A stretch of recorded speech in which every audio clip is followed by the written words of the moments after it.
Hotel में ना एक बाबा जी बर्तन मांजते थे, बूढ़े आदमी थे, 70 साल के करीब उम्र थी।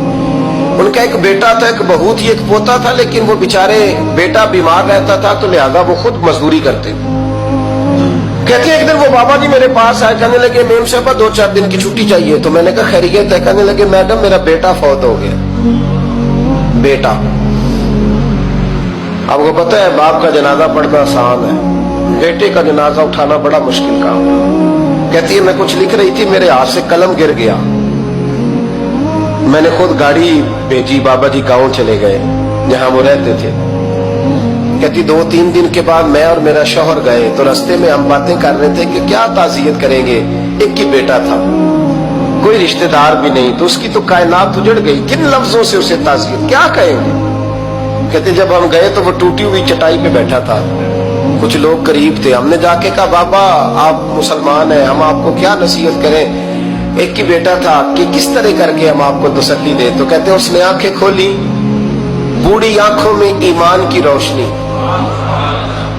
कहने लगा बीबी क्या ताज़ियत की बात करती हो, मैंने कोई पैसे जमा करा के बेटा लिया था, खुदा ने फजल से दिया था, अदल से ले गया है, मैं अपने रब के फैसलों में बड़ा राजी हूं। अल्लाहु अकबर। वो खातून कहती है कि वो बाबा जी से मैंने कहा कि चलो आप 1 महीने की छुट्टी कर ले, तो कहने लगा नहीं मैडम मैं मुसलमान हूँ, मुफ्त की रोटी नहीं खाता, मजदूरी करके खाता हूँ, मैं इंशाल्लाह 2-3 दिन के बाद काम पे आ जाऊंगा। कहते हैं वो चंद दिनों के बाद आ गया, अल्लाह की कुदरत के अभी 2-3 माह गुजरे थे, फिर आया, मैडम छुट्टी चाहिए कुछ दिनों की। मैंने कहा खैरियत है? कहने लगे वो मेरी बहू भी हार्ट अटैक से फौत हो गई। कहते अब मैं भी तड़प गई और ईसाई हो के मेरी आंखों में आंसू आ गए। मैंने कहा घर का दरवाजा बंद हो गया, अब ये बेचारा क्या करेगा। वो अपने शौहर के गम में हार्ट अटैक से फौत हो गई। कहते हम फिर 2-3 दिन के बाद ताज़ियत के लिए गए, फिर टूटी हुई चटाई, बूढ़ा ना अपनी उंगलियों से जमीन पर कुछ बना रहा।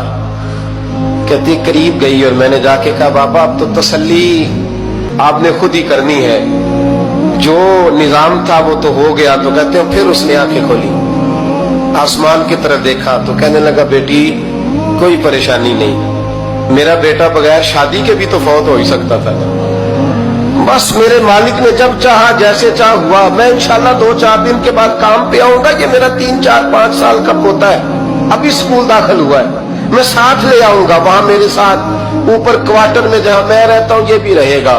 कभी कभी मैं देखती छत पे खड़े होके कि दादा घोड़ा बना हुआ है और पोता सवारी कर रहा है, वो सवेरे उठता उसको स्कूल छोड़ के आता, शाम को लेके आता, प्यार करता, मोहब्बत करता। तीसरी मंजिल पर हमने क्वार्टर दिया हुआ था, वहां दादा पोता रहते। अल्लाह तू बड़ा बेनियाज है। कहती है इकबाल एक दिन ना पोता ऊपर वाली मंजिल पे खेल रहा था, उसका पैर फिसला, वो गर्दन के बल जमीन पे गिरा। मुझे खबर हुई तो मैं दौड़ी, एम्बुलेंस मंगाई, खून से लिथड़े हुए उस बच्चे को दादे ने अपनी गोद में रखा। और जब हम अस्पताल की तरफ गए तो हॉस्पिटल बाद में आया, जनाबे इजराइल पहले आ गए और कहते वो गोद में दम तोड़ गया।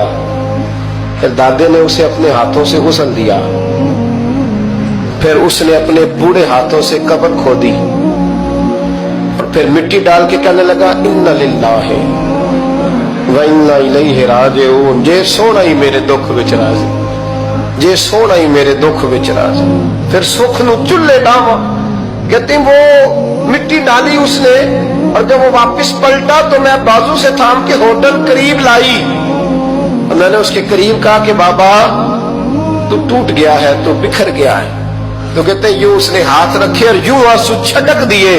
कहने लगा मैडम क्यों क्यों, मेरे अंदर कोई अकीदा नहीं, मैं कोई लवारस हूं, मेरा कोई रब नहीं, मैं क्यों परेशान रहूंगा, मैं तो पका हुआ फल हूं, थोड़े दिन गुजरे के कब्र में जाऊंगा और जब जन्नत में जाऊंगा तो अल्लाह मेरी बेटे से भी मुलाकात कराएगा, मेरे पोते से भी मुलाकात कराएगा, मेरा रब सारी मुलाकातें करा देगा, मैं अपने अल्लाह की रजा पे बड़ा राजी हूं। वो खातून कहती है मेरा और मेरे शौहर का कलेजा फटने लगा। मैंने कहा बाबा ये जज्बा कहां से मिलता है, یہ سکون کہاں سے آتا ہے, یہ کیفیت کیسے ملتی ہے؟ مجھے کہنے لگا تو نے لینی ہے.